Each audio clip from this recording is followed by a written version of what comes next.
Hello viewers, you are welcome to our second lesson in the SSS1 Physics program. In this lesson, we will be looking at units and dimensions. By the end of the lesson, you should be able to 1. Explain why units are important in physics. 2. State the fundamental quantities. 3. Obtain the dimensions and units of derived quantities. And finally, identify some dimensionless constants. In the previous lesson, we saw energy as fundamental to all branches of physics. We saw that to say exactly how much, for example, to say how hot a body is, we have to measure temperature. We shall come to how these measurements of mass, length, time, temperature, etc. are made in later lessons. For the meantime, however, we would want to note that in the measurement of quantities, these quantities expressed in numbers are by themselves not enough. In everyday life, suppose someone agrees to contribute to a fund during an appeal and says he would give 20 million. The question everyone would ask, 20 million what? Suppose later on he says his 20 million means 20 million pesos, while most people assume it is 20 million cedis. Then there would have been a misconception. It is for this and other reasons that in physics units are very important to remove every doubt. We shall therefore identify the units of the 7 major quantities we identified in our previous lesson. These are mass, length, time, temperature, electric current, luminous intensity, amount or quantity of a substance.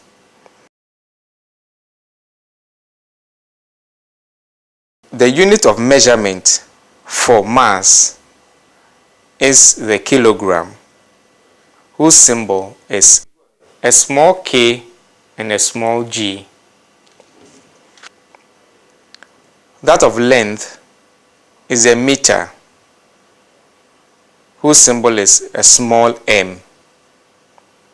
That of time is second, whose symbol is a small s. The unit of temperature, which is measured in Kelvin and represented by a capital K. Electric current, measured in ampere, represented by a capital A. Luminous intensity, measured in candela, represented by a small c and a small d. Amount or quantity of substance, measured in moles, represented by mol, mole. It must be noted that the units are those used under an international agreement or Système International, commonly called the SI units. The units of fundamental quantities are fundamental units. Now, what are the primary colors in light? If you would remember well, they are red, blue, and green.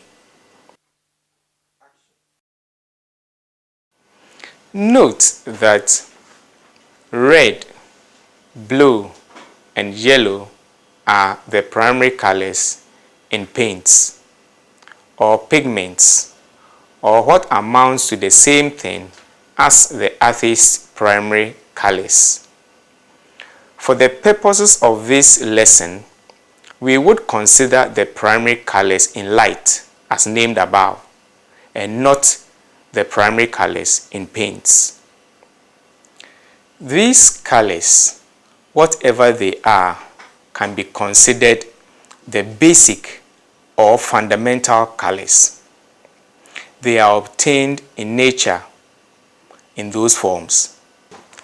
Other colors, magenta, peacock blue or cyan, and yellow, referred to as secondary colors, are more complex than the primary colors and are obtained by mixing any two primary colors, or they are derived from the primary colors. In effect, secondary colors are derived colors. The analysis we have just made can be considered the color analogy of what we are going to look at under dimensions or dimensional analysis. In the measurement of quantities in physics, there are certain quantities such as mass, length, time, temperature, electric current, luminous intensity, and amount or quantity of a substance which are considered fundamental or basic quantities. There are no quantities in physics simpler than them. They can therefore not be expressed in terms of any simpler quantities. Nothing is more fundamental than them. In this section, we seek to find out how any quantity that we find out or encounter in physics is related to the fundamental quantities, mass, length, and time, encountered in mechanics. Thus, by the term dimensions of physical quantity, we mean the way in which that physical quantity is related to the fundamental quantities, mass, length, and time. For the purposes of dimensions, the quantities mass, length, and time are symbolized by capital M, capital L, and a capital T respectively, and the expressions mass, length, time refer to the basic dimensionality of the quantities inside the brackets without reference to magnitudes.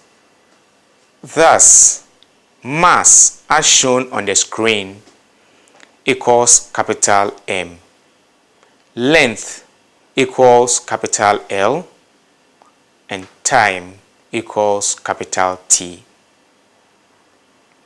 It means that the dimensions of mass is capital M, the dimensions of length is capital L, and the dimensions of time is capital T.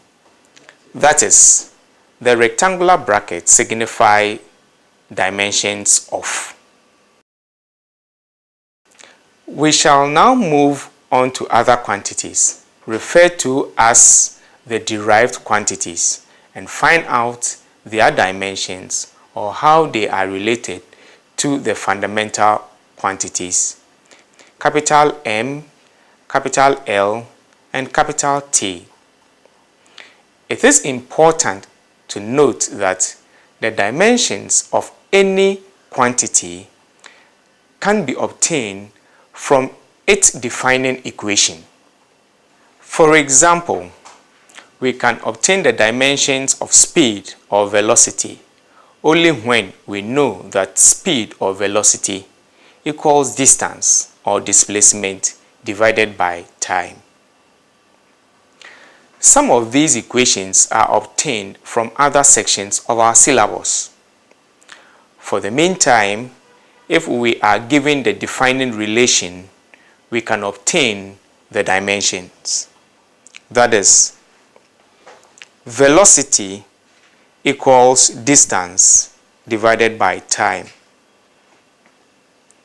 equals capital L divided by capital T.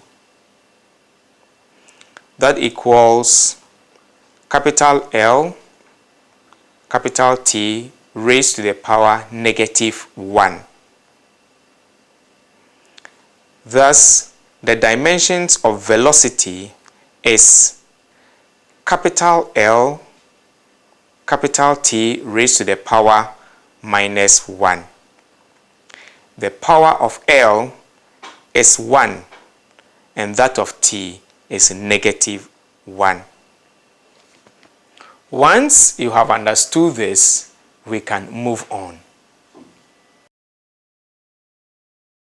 Acceleration equals velocity divided by time equals L T to the power -1 divided by T equals L T to the power -2. Force equals mass times acceleration equals m times LT to the power -2 equals m LT to the power -2. Work equals force times distance. This equals to m LT to the power -2 times L. Thus, we get m L to the power 2 T to the power -2.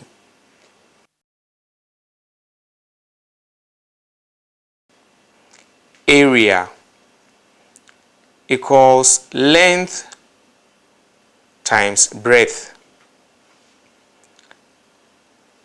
This equals length times length equals L times L. That equals L squared. Area equals length times breadth. This equals length times length. It's because both length and breadth are measured in terms of length. Volume equals length times breadth times height. This equals L times L times L. This is because length, breadth, and height are all measured in length. And this equals L to the power 3.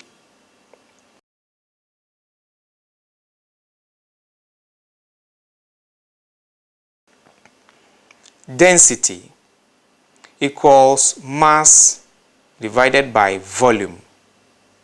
This equals m divided by L to the power 3. This equals m L to the power -3. Now, we would want to consider the units of derived quantities. From the dimensions of derived quantities, we can obtain their units. Since the dimensions of velocity is Lt to the power -1, its unit will be meters per second, written as small m s to the power -1. And the unit of acceleration is small m, small s to the power -2.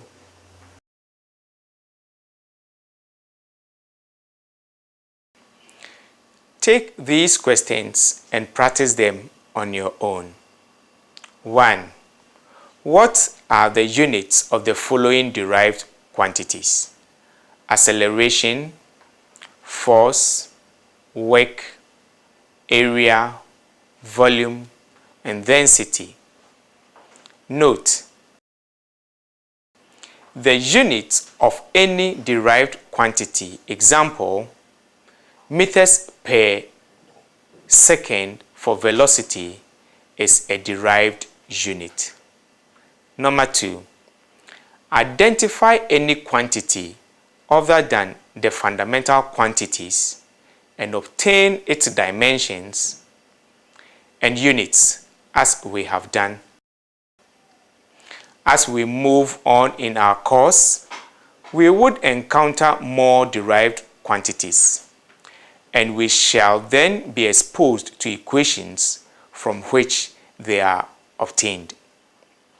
This will help us to obtain their dimensions if the need arises. We would want to consider other quantities. These quantities do not have dimensions. We therefore call them dimensionless quantities. Let's consider this question. Determine the dimensions of the following quantities: sine, cosine, and tangent of an angle. Let's consider a right-angled triangle.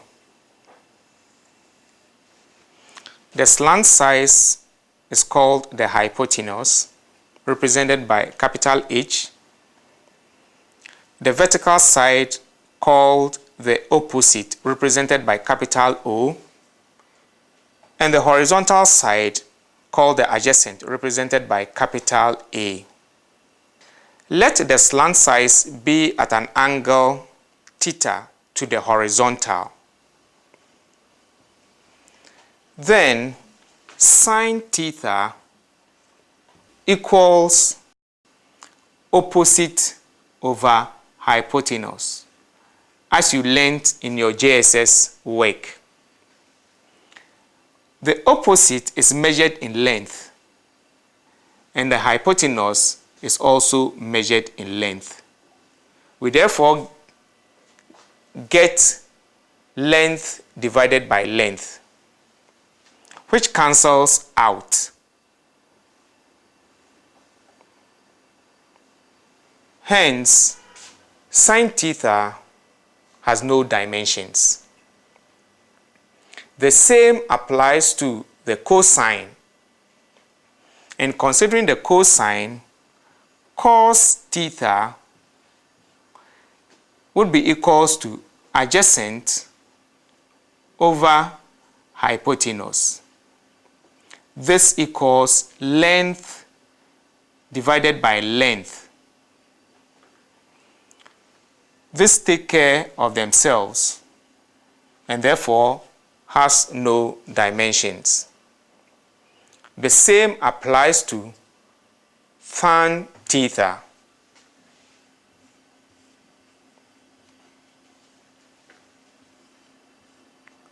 Which equals opposite over adjacent. Opposite is measured in length and adjacent is also measured in length. These take care of themselves, and therefore we have no dimensions for tan theta. Let's consider this question too. Determine the dimensions of the following quantities which you learnt about in JSS. 1. Mechanical advantage, capital M, capital A. 2. Velocity ratio, capital V, capital R. And 3. Efficiency, capital E. What did you observe in this case too? These quantities are also ratio of similar quantities. Example, mechanical advantage, MA, equals load divided by effort. Both are measured in newtons.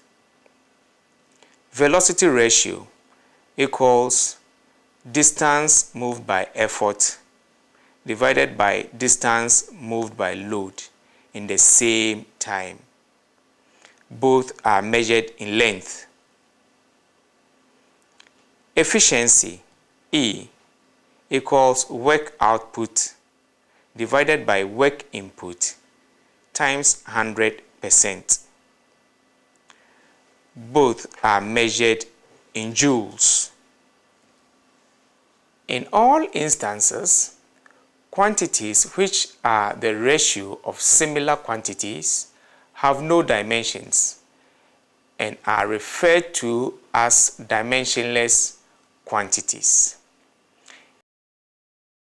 Incidentally, such quantities also have no units and are said to be unitless. Thus, dimensionless quantities are also unitless quantities. Further in our exploration of the course, we shall meet other quantities which are also dimensionless and unitless. For example, later in SSS1, we shall meet relative density and refractive index, which are dimensionless. In SSS2, we shall meet strain as a dimensionless quantity. Viewers, we can now conclude this lesson. We've looked at dimensions, and under dimensions we saw fundamental quantities and their units, and derived quantities and their units. We also saw dimensionless quantities, and we also found out that units are very important, not only in physics, but in our everyday lives. Viewers, this is where we end today's lesson. I hope you've enjoyed it. Till we meet again for the next lesson, it's goodbye from me.